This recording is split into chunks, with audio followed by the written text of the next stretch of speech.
MMI கத்தோலிக்க media YouTube channel. வணக்கம். எப்போதுமே புதிய விஷயங்களை தெரிஞ்சுக்கவும் தெரிஞ்ச விஷயங்களை இன்னும் ஆழமா புரிஞ்சுக்கவும் ஆர்வமா இருக்கிற உங்களுக்கு என்னோட வரவேற்புகள். ஆமா, கண்டிப்பா. ஒரு விஷயத்த மேலோட்டமா பாக்குறதுக்கும் அத ஆழமா அலசுறதுக்கும் நிறைய வித்தியாசம் இருக்கு. அதான் இன்னைக்கு நாம பண்ண போறோம். நீங்க தினமும் எத்தனையோ செய்திகளை கடந்து போறீங்க. ஆனா இன்னைக்கு ஒரு குறிப்பிட்ட விஷயத்துக்காக, அதாவது ஒரு பழமையான குறிப்புக்காக நாம கொஞ்ச நேரம் ஒதுக்க போறோம். நிச்சயமா இது உங்க சிந்தனை முறையே மாத்தக்கூடிய ஒரு தேடலா இருக்கும். கரெக்ட். இன்னைக்கு நாம எடுத்துக்கிட்ட மூல குறிப்பு என்னன்னா, MMI கேத்தலிக் மீடியா பிரசன்ஸ் வழங்கியுள்ள கத்தோலிக்க விசுவாசத்தின் 10 கட்டளைகள். ஓ, அந்த 10 கட்டளைகளா? ஆமா. இத கேட்ட உடனே ஏதோ ஒரு மதத்தோட 10 வரிகள் கொண்ட பட்டியல் அப்படின்னு நீங்க சுலபமா கடந்து போயிட முடியாது. கண்டிப்பா முடியாது. ஏன்னா இது ஆயிரக்கணக்கான வருஷங்கள் பழமையானது. ஆனா இன்னைக்கும் பல கோடி மக்களோட வாழ்வியலை தீர்மானிக்கிற ஒரு தொகுப்பு. மனித வாழ்க்கையோட அறநெறிகளை, ஒரு சமூகத்தோட ஒழுங்கமைப்பை எப்படி இவ்வளவு கச்சிதமா வடிவமைச்சிருக்காங்க அப்படின்னு புரிஞ்சுக்க போற ஒரு ஆழமான அலசல் இது. ஆமா.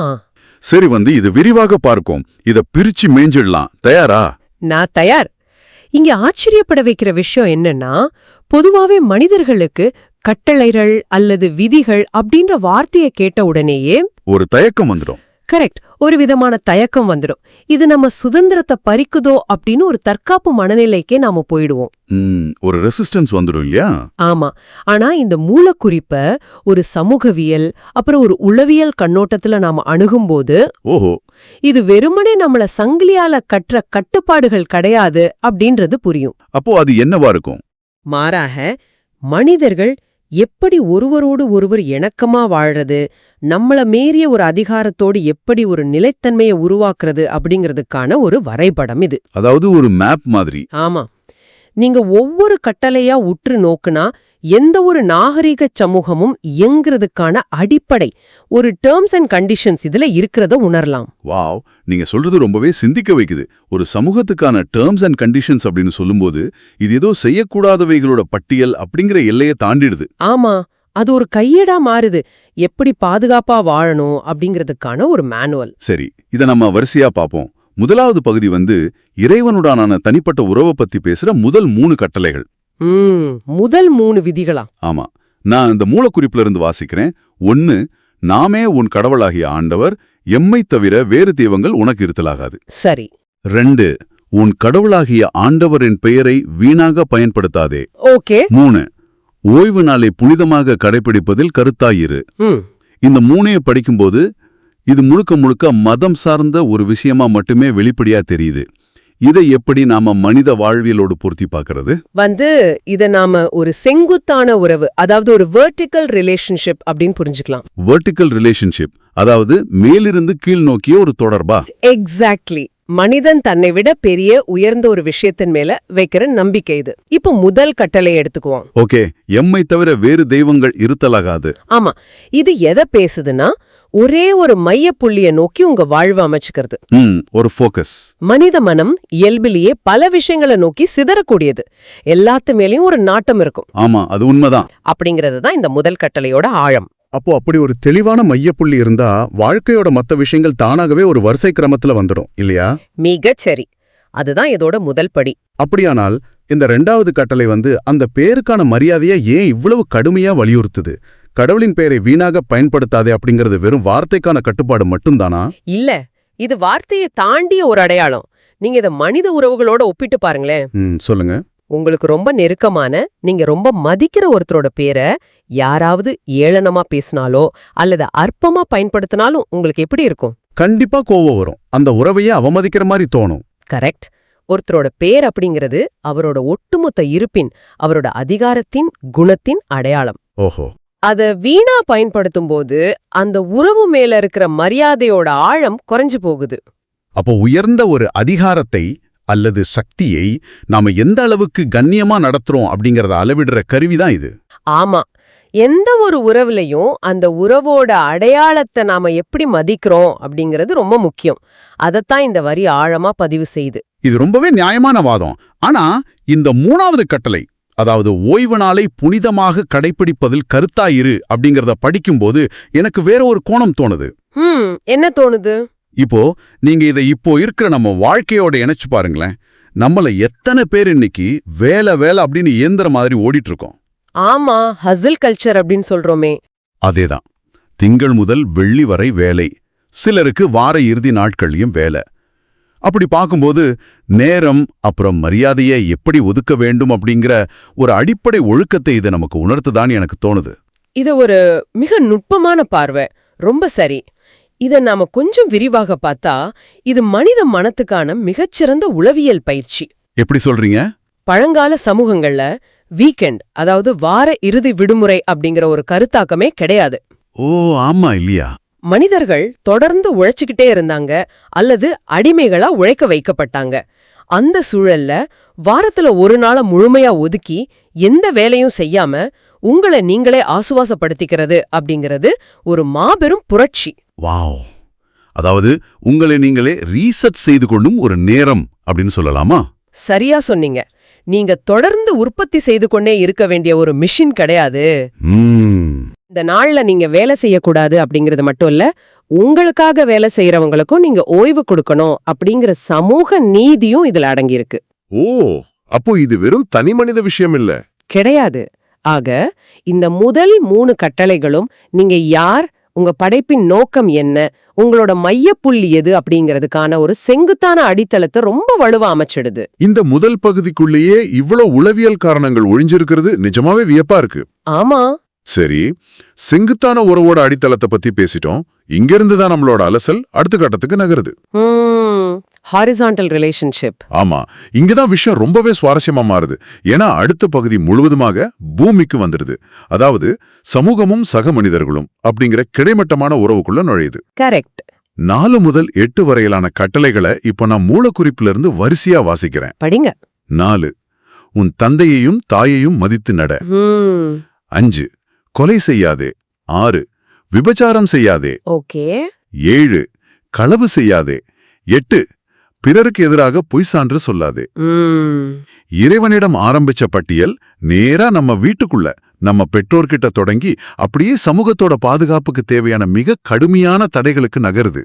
ஆமா, ஒரு அழகான ஃப்ளோ இதுல இருக்கு. எனக்கு என்ன கேள்வினா, மத்த சமூக குற்றங்களை பத்தி பேசுறதுக்கு முன்னாடி ஏன் எடுத்த உடனே பெற்றோரை மதிக்க வேணும் அப்படின்னு தொடங்கணும்? இதுல இருக்கிற அந்த வரிசை கிரமத்தை, அதாவது அந்த சீக்வன்ஸை நீங்க உற்று கவனிக்கணும். ஒரு மனிதன் இந்த உலகுக்கு வந்தவுடன் சந்திக்கிற முதல் அதிகாரம், முதல் உறவு அவனோட பெற்றோர்கள் தான். ஆமா, கண்டிப்பா. ஒரு சமூகத்தோட மிகச் சிறிய ஆனா மிக முக்கியமான அலகு அப்படிங்கிறது குடும்பம். புரியுது. குடும்பம் அப்படிங்கிற அமைப்புல ஒருத்த அதிகாரத்தை மதிக்கவும் அன்பை பகிரவும் கத்துக்கலன்னா அவன் எப்படி ஒரு சமூகத்தோட சட்டங்களை மதிப்பான்? ஓ, அப்போ அங்கதான் ஒரு குடிமகனுக்கான முதல் பயிற்சி தொடங்குது. எக்ஸாக்ட்லி. உன் தந்தையையும் தாயையும் மதித்து நட அப்படிங்கிறது அந்த அடித்தளத்தை வலுப்படுத்துது. குடும்ப உறவு சரியா இருந்தாதான் சமூக உறவுகள் சீரா இயங்கும். சூப்பர். அதுக்கப்புறம் வர 4 கட்டளைகளும் எந்த ஒரு மனித சமூகமும் சரிந்து விழாம இருக்கிறதுக்கான 4 மாபெரும் தூண்களை பாதுகாக்குது. அந்த 4 தூண்கள் அப்படின்னு நீங்க எதை குறிப்பிடுறீங்க? இந்த சின்ன வாக்கியங்கள் எப்படி ஒட்டுமொத்த சமூகத்தையும் தாங்கி பிடிக்குது அப்படிங்கறத கொஞ்சம் விரிவா பார்ப்போம். அந்த 4 வாக்கியங்களும் எவ்வளவு பெரிய விஷயங்களை சுமைக்கின்றன அப்படின்னு நீங்க பிரிச்சு பார்த்தா புரியும். முதலாவது தூண் உயிர், அதாவது கொலை செய்யாதே. ஒவ்வொரு மனித உயிருக்கும் ஒரு உள்ளார்ந்த மதிப்பு இருக்கு. அந்த உயிரை எடுக்கும் உரிமை யாருக்கும் கிடையாது அப்படிங்கிற அடிப்படை மனித உரிமை இது. ஆமா. ஒரு சமூகத்துல வாழ்ற மனிதனுக்கு தன்னோட உயிர் பறிக்கப்படாது அப்படிங்கிற அடிப்படை உத்தரவாதம் இல்லைன்னா அங்க வேற எந்த சட்டமும் வேலை செய்யாது. அது உண்மைதான். உயிர் பயம் இருந்தா எப்படி சமூகம் இயங்கும்? கரெக்ட். 2வது தூண் உறவு, அதாவது விபசாரம் செய்யாதே. இது மனிதர்களுக்கு இடையிலான நம்பிக்கையை பாதுகாக்கிறது. குறிப்பா கணவன் மனைவி அப்படிங்கிற மிக நெருக்கமான உறவோட புனிதத்தையும் அதன் மூலம் உருவாகும் அடுத்த தலைமுறையோட பாதுகாப்பையும் உறுதி செய்யும் சட்டம் இது. ஓகே. அப்போ 3வதா வர்றது உடைமை இல்லையா? அதாவது களவு செய்யாதே. இதை நாம இன்னைக்கு இருக்கிற பொருளாதார கட்டமைப்புடன் ஒப்பிட்டு பார்க்கலாமா? தாராளமா பார்க்கலாம். ஒரு மனிதன் அவனோட உழைப்பால அவனோட நேரத்தை செலவிட்டு ஒரு பொருளை ஈற்றான் அப்படின்னா அந்த பொருள் அவனோட உழைப்பின் அடையாளம். ஆமா. அதை இன்னொருத்தர் அபகரிக்க கூடாது அப்படிங்கிற பொருளாதார பாதுகாப்பு இது. தனி மனித சொத்துரிமை, அதாவது பிரைவேட் ப்ராப்பர்ட்டி அப்படிங்கிற கருத்தாக்கம் இந்த விதியில தான் வேரூன்றி இருக்கு. அப்போ உங்க உழைப்புக்கு இங்க பாதுகாப்பு உண்டு அப்படிங்கிற நம்பிக்கை இருந்தாதான் மனிதர்கள் உழைக்கவே முற்படுவார்கள். கரெக்ட். அந்த உந்துதல் அப்பதான் வரும். இப்ப 4வது தூண் உண்மை. அதாவது பிறருக்கு எதிராக பொய் சார்ந்து சொல்லாதே. இது நீதித்துறையோட அடித்தளம். இந்த 4வது தூணை கொஞ்சம் ஆழமா பார்க்கணும்னு நினைக்கிறேன். சொல்லுங்க. இன்னைக்கு நாம வாழ்ற காலகட்டத்துல ஃபேக்ட் நியூஸ், தவறான தகவல்கள் அப்படின்னு எல்லாமே உண்மையை திருத்து கூறும் ஒரு சமூகமா நாம மாறிட்டோம். ஆமா, அது ஒரு பெரிய பிரச்சனை இப்போ. ஒரு பொய்ச்சான்று அப்படிங்கிறது நீதிமன்றத்துல நடப்பது மட்டும் அல்ல, அலுவலகத்துல ஒருத்தர் மேல பழி போடுறதோ அல்லது சமூக வலைதளங்கள்ல ஒருத்தரை பத்தி தவறா பரப்புவதோ கூட இதுல அடங்கும் தானே. முற்றிலும் உண்மை. ஒரு சமூகத்துல உண்மை இல்லைன்னா, பொய்ச்சாட்சிகள் பெருகுனா அல்லது ஒருவரை ஒருவர் நம்ப முடியாத சூழல் உருவானா அந்த சமூகம் அழிவை நோக்கிச் செல்லும். நீதியை நிலைமாட்ட முடியாது. ஆமா. ஆக உயில், உறவு, உடைமை, உண்மை அப்படிங்கிற மனித வாழ்வின் 4 முக்கிய தூண்களை இந்த சின்ன வாக்கியங்கள் எப்படி பாதுகாக்குது அப்படிங்கிறது தான் இதுல நாம கவனிக்க வேண்டிய மிக ஆழமான விஷயம். எந்த ஒரு நாளோட நவீன சட்ட புத்தகத்தை எடுத்து பார்த்தாலும் அது இந்த 4 அடிப்படைகளை சுற்றித்தான் எழுதப்பட்டிருக்கும். நிஜமாவே ரொம்ப ஆச்சரியமா இருக்கு. ஆயிரக்கணக்கான வருஷங்களுக்கு முன்பே ஒரு சமூகம் எப்படி தடையின்றி இயங்க வேண்டும் அப்படிங்கிற நெறிமுறைகளை இவ்வளவு கச்சிதமா சுருக்கியிருக்காங்க. அதான் இதோட சிறப்பு. சரி, இதுவரை நாம பார்த்த கொலை, களவு, பொய்ச்சான்று எல்லாமே மனிதர்கள் செய்யும் செயல்கள், அதாவது ஆக்ஷன்ஸ். இதை செய்தால் தண்டனை கிடைக்கும் அப்படின்னு ஒரு பயத்தை உருவாக்குது. ஆனா அடுத்த 2 கட்டளைகள் முற்றிலும் வேறு ஒரு களத்துக்கு செல்லுது. மூலக்குறிப்போட இறுதி 2 கட்டளைகளை நான் வாசிக்கிறேன். படிங்க. 9 பிறர் மனைவி மீது ஆசை கொள்ளாதே. 10 பிறருக்கு உரியது எதையும் கவர்ந்திட விரும்பாதே. ஓகே, நீங்க கவனிக்கிறீங்களா? இது செயல்களை தாண்டி மனிதனோட மனசுக்குள்ள, எண்ணங்களுக்குள்ள நுழையுது. ஆமா. ஒரு பொருளை திருடாவிட்டாலும் அதை திருட வேண்டும் அல்லது அது தனக்கு வேண்டும் அப்படின்னு ஆசைப்படுவது கூட தவறு அப்படின்னு சொல்லுது அந்த பட்டியல். மனிதனோட ஆசைகளையே குற்றவாளி குண்டில் ஏற்ற வேண்டும். இது ஒரு மிக முக்கியமான உளவியல் கேள்வி. முந்தைய கட்டளைகள் எல்லாமே மனிதர்களோட செயல்களை கட்டுப்படுத்துபவை. ஆமா, தப்பு பண்ணா ஜெயில்.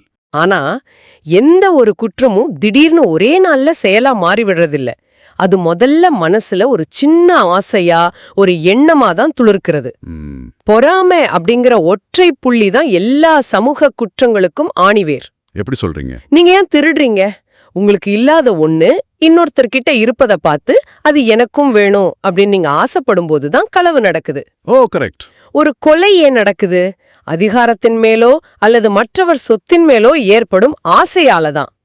அதனாலதான் குற்றங்கள் செயல்களாக மாறுவதற்கு முன்பே அது எண்ணங்களாக மனசுல உருவாகும் போதே அவற்றை தடுக்கும் வேலையே இந்த இறுதி 2 கட்டளைகள் செய்யுது. இத நாம இன்றைய வாழ்க்கையோட பொருத்தி பார்த்தா அதோட தீவிரம் இன்னும் நல்லா புரியும். எப்படி? நீங்க சோஷியல் மீடியாவை திறந்து பாக்குறீங்க. உங்க நண்பர் ஒரு புது கார் வாங்கியிருக்கார் அல்லது வெளிநாட்டுக்கு டூர் போயிருக்கார். ஆமா, இன்ஸ்டாகிராம்ல போடுவாங்க. அத பார்த்த உடனே நமக்குள்ள ஒரு சின்ன பொறாமை எழும். அவனுக்கு மட்டும் அது கிடைச்சிருச்சே, நமக்கு கிடைக்கலையே அப்படின்னு ஏங்குறோம். கண்டிப்பா. செயல் அளவுல நம்ம யாருக்கும் எந்த கெடுதலும் செய்யல அப்படின்னாலும் அந்த எண்ணம் நம்ம மன அமைதியை குலைச்சிடுது, நம்மள நிம்மதியா தூங்க விடாம செய்யுது. இதத்தான் இந்த விதிகள் எச்சரிக்கிறதா. மிகச்சரியான உதாரணம் சொன்னீங்க. மனித மனதோட இயல்ப அவங்க எவ்வளவு துல்லியமா எடை போட்டிருக்காங்க பாருங்க. பிறருக்கு உரியது எதையும் கவர்ந்திட விரும்பாதே அப்படிங்கிறது பொறாமைய வேரோடு பிடுங்கி எறியும் ஒரு கட்டளை. இன்னைக்கு நம்ம வாழ்ற உலகம் முழுவதுமே கன்சியூமரிசம், அதாவது நுகர்வு கலாச்சாரத்துல இயங்குது. உங்களுக்கு இல்லாத ஒன்ன நீங்க ஆசைப்படணும் அப்படின்னு தான் அத்தனை விளம்பரங்களும் உருவாக்கப்படுது. ஆமா, அதுதான் பிசினஸ். ஒரு மனிதன் தன்னிடம் இருப்பதை வச்சு திருப்தி அடைய கத்துக்கணும், மற்றவர்களோடு தன்னை ஒப்பிட்டு பார்க்க கூடாது அப்படிங்கறத இது மறைமுகமா உணர்த்துது. அவடமான கருத்து. எண்ணங்கள் தூய்மையாயிருந்தா செயல்கள் தானாகவே தூய்மையாகிவிடும். சட்டத்தோட பார்வையில செயல்கள் தான் குற்றம். ஆனா அறத்தின் பார்வையில அந்த செயலுக்கான எண்ணமே குற்றம் அப்படிங்கிற மிக உயர்ந்த ஒழுக்க நிலைக்கு இந்த 2 கட்டளைகளும் நம்ம அழைச்சிட்டு போகுது. வாவ், உண்மையாகவே இது ஒரு முழுமையான கட்டமைப்பு தான். முதல்ல கடவுள், பிறகு குடும்பம், அதுக்கப்புறம் சமூகம், இறுதியில மனிதனோட உள்மனம் அப்படின்னு எவ்வளவு அழகா படிப்படியா பயணிக்குது இந்த பட்டியல். ஆமா. ஆனா இந்த அலசலோட மிக முக்கியமான இடத்துக்கு நாம இப்ப வந்துட்டோம். இது நமக்கான ஒரு கண்டுபிடிப்பு, ஒரு திருப்புமுனை அப்படின்னு சொல்லலாம். ஓ, அந்த இறுதி பகுதியா? ஆமா, மூலக்குறிப்போட இறுதி பகுதியில ஒரு அற்புதமான தகவல் இருக்கு. அதை படிக்கிறேன், கேளுங்க. சொல்லுங்க. இந்த 10 கட்டளைகளும் 2 கட்டளைகளில் அடங்கும். ம் அந்த 2 கட்டளைகள் என்னன்னா, முதலாவது அனைத்திற்கும் மேலாக கடவுளை அன்பு செய்வது. ஓகே. இரண்டாவது தன்னை அன்பு செய்வது போல பிறரையும் அன்பு செய்வது. ம் இவ்வளவு நேரம் நாம பார்த்த 10 விதிகளையும் இறுதியில இப்படி 2 விதிகளா சுருக்குறது ஒரு எதிர்பாராத திருப்பம். இதுக்கு பின்னாடி இருக்கிற தத்துவம் என்ன? இதுதான் நம்ம முரண்பாடுகளின் அழகு அப்படின்னு சொல்லணும். எப்படி? மேலிருந்து கீழா படிச்சு வரும்போது இத செய்யாத அத செய்யாத அப்படின்னு ஒரு நீண்ட நெகட்டிவ் பட்டியலா தெரிஞ்ச ஒண்ணு, இறுதியில அன்பு செய் அப்படிங்கிற ஒரே ஒரு பாசிட்டிவ் சொல்லில் சுருங்குவது எவ்வளவு பெரிய பாய்ச்சல். ஆமா, ஒரு பெரிய பாரடைம் ஷிஃப்ட் இது. நீங்க அந்த 10 விதிகளையும் மனப்பாடம் செய்து பயந்து பயந்து வாழ வேண்டிய தேவையில்லை. இந்த 2 அன்பின் விதிகளை மட்டும் சரியா புரிஞ்சுகிட்டா போதும். ஓஹோ, செய்வீங்க இல்லையா? கண்டிப்பா செய்வோம். இத மொத்தமா சேர்த்தா அதுதான் கடவுளை அன்பு செய்வது. வாவ்! அப்படியானால் மீதமுள்ள 7 கட்டளைகளையும் அந்த 2வது விதிக்குள்ள கொண்டு வந்து விடலாமா? அதாவது தன்னை அன்பு செய்வது போல பிறரையும் அன்பு செய்வது அப்படிங்கிற ஒற்றை வரிக்குள்ள மற்ற எல்லாமே அடங்கிடுதா? சந்தேகமே இல்லாம. நீங்களே அதை பொருத்தி பாருங்களேன். சொல்லுங்க. 4 முதல் 10 வரையிலான கட்டளைகள் என்ன சொல்லுது? பெற்றோரை மதி, கொலை செய்யாதே, திருடாதே, பொய் சொல்லாதே, மற்றவர்கள் பொருளுக்கு ஆசைப்படாதே. ஒருத்தரை நீங்க உண்மையிலே நேசிச்சா, அவரை உங்களை போலவே பாவிச்சா, அவங்கள காயப்படுத்துவீங்களா? மாட்டோம். அவங்களோட பொருளை திருடுவீங்களா? கண்டிப்பா மாட்டோம். அவங்களுக்கு எதிரா பொய் சொல்லுவீங்களா? இல்ல. யாருடைய வளர்ச்சியையும் பார்த்து பொறாமைப்படவும் மாட்டீங்க. அந்த 7 கட்டளைகளுமே பிறரை அன்பு செய் அப்படிங்கிற ஒற்றை விதிக்குள்ள மிக கச்சிதமா பொருந்திடுது. இது அறிவிலிருந்து உணர்வுக்கு நடக்கும் ஒரு மாற்றம். இது ஒரு மிகப்பெரிய திறப்பு. விதிகள் அப்புறம் கட்டுப்பாடுகளா தோன்றும் ஒண்ணு எப்படி அன்பை அடிப்படையாக கொண்ட ஒரு முழுமையான வாழ்க்கை முறையா மாறுது அப்படிங்கறத இப்ப நம்மால மிக தெளிவா பார்க்க முடியுது. ஆமா, பயத்தின் அடிப்படையிலயோ அல்லது தண்டனை கிடைக்கும் அப்படிங்கிற எண்ணத்திலேயோ ஒரு தவறை செய்யாம இருப்பதை விட, அன்பு அப்படிங்கிற உணர்வின் காரணமா அந்த தவறுகளிலிருந்து விலகி நிற்பதுனா உண்மையான பரிணாம வளர்ச்சி. மிகச்சரியா சொல்லிங்க. இதத்தான் இந்த மூலக்குறிப்பு நமக்கு மிக எளிமையா ஆனா ஆழமா உணர்த்துது. நீங்க சொன்னது போல சட்டங்களை மீறுகிறோமா அப்படின்னு யோசிப்பதை தாண்டி நாம போதிய அளவு அன்பு செலுத்துகிறோமா அப்படின்னு யோசிப்பது ஒரு தனிமனிதனை மட்டுமின்றி ஒட்டுமொத்த சமூகத்தையும் இன்னும் மேன்மையானதா மாத்தும். ஆமா, நாம இன்னைக்கு MMI கேத்தலிக் மீடியா பிரசன்ஸ் வழங்கிய அந்த 10 கட்டளைகளை ஒரு புதிய கோணத்துல அலசியிருக்கோம். இது ஒரு மதக்குறிப்பு அப்படிங்கறதையும் தாண்டி ஒரு சமூக அமைப்பு எப்படி சீரா இயங்கணும், ஒரு தனி மனிதனோட அகவாழ்க்கை எப்படி தூய்மையா இருக்கணும் அப்படிங்கிறதுக்கான ஒரு ஆழமான உளவியல் மற்றும் வாழ்வியல் தத்துவம் அப்படிங்கறத நேயர்கள் உணர்ந்திருப்பாங்க. கண்டிப்பா உணர்ந்திருப்பாங்க.